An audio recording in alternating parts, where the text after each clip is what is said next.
you, and I ain't even met you yet. Everybody's waiting on you here. I can't wait to feel your heartbeat. So, nung nalaman ko, nabuntis ako nung chinek ko yung Christmas Day yun nung nag-pregnancy test ako. Tapos nung sinabi ko sa kanya, wala na kami ginawa, iyakan na lang kami ng iyakan. Actually kasi 6 years bago dumating si Sky sa buhay namin. So, sobra kaming nag-pray, talagang katakot-takot na lukod kay God para lang ibigay siya sa amin.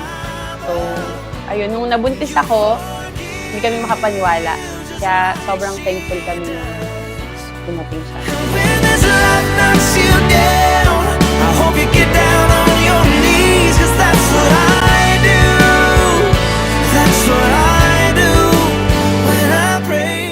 Bible na Isaiah 60:22 na when the time is right, the Lord will give it.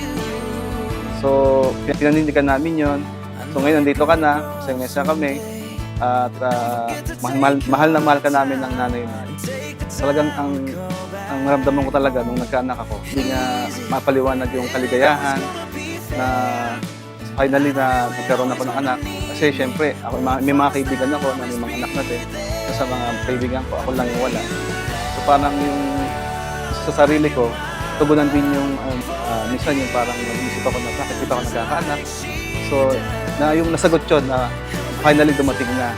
So yun nga, bilang ama din, talagang kakaiba talaga yung pakiramdam kasi parang sa wakas na naramdaman ko na rin yung bilang pagiging ama. So ay ganito pala. Okay.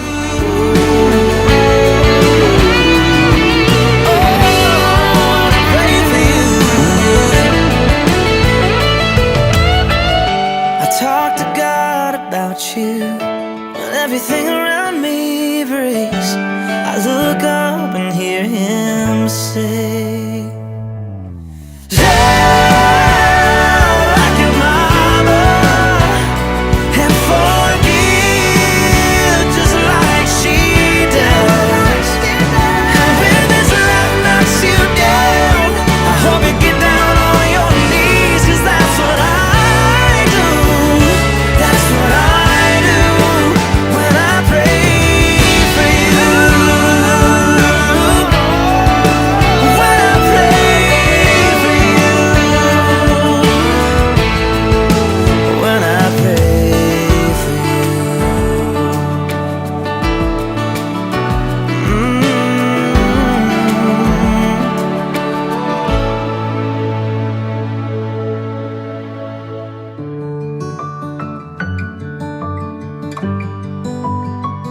Let the little children come to me, and do not hinder them, for the kingdom of God belongs to such as these.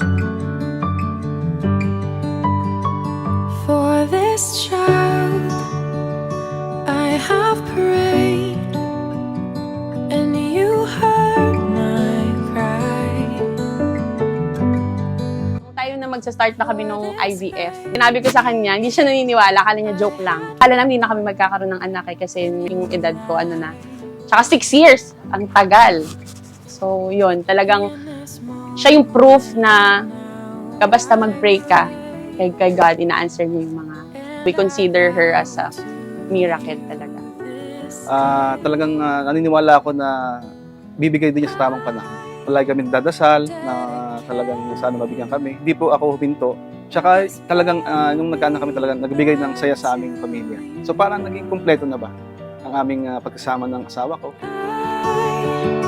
Dedicate myself to train and love them love. Sky, tagal ka namin inantay.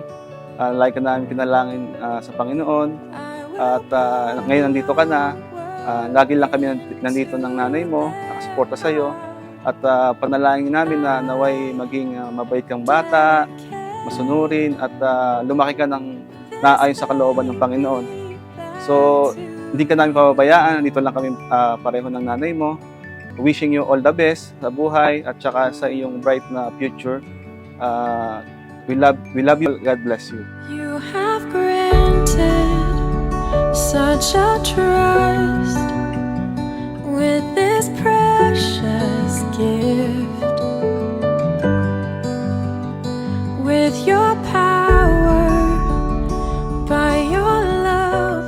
anak. Alam ko ngayon hindi mo pa maintindihan kung ano tong ginagawa namin tatay mo. Pero eventually, gusto ko, pag napanood mo tong video na to, ma-feel mo at saka malaman mo kung gaano ka namin kamahal and how we cherish you and how thankful we are to God na dumating ka sa buhay namin. We love you so much, anak. Dedicate myself to train and know them like you do. I will do my part. Nagpapasalamat ako sa Panginoon at binigyan ako ng isang apong malusog at maganda.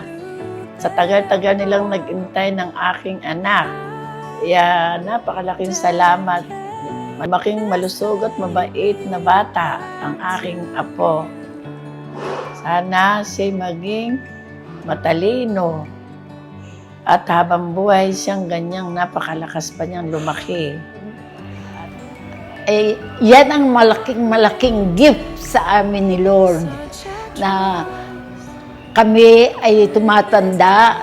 Ang lagi naming hiling ay bigyan kami ng lakas ng katawan at lakas ng espiritual para ang aming apo at magiging apo sa tuhod ay makita naming lahat. On the straight and narrow way, for your purposes I say